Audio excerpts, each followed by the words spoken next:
Kaixo eguerdion danoi, eskerrik asko, lehenik eta behin eskerrik asko, Euskal Aldizan ekintza honen parte izatiarren, eta zuei esker lortu dugu Santa Bainara ekartzia ekintza hau.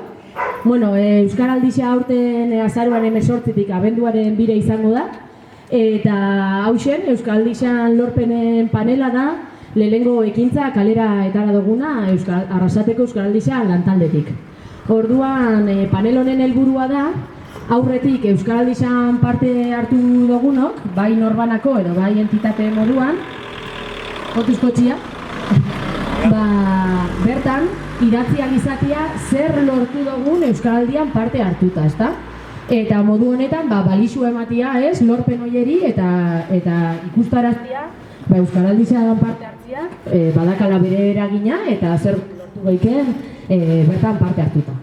Orduan, gure asmoa zen, erdigunean bakarriken beharrian, nahi genduan auzuetara bai ekarri, Euskal Aldizan parte be badira Arrasateko auzuak, eta, bueno, zuek izan zarete gure bidea hortarako, orduan, eskerrik asko berri hori.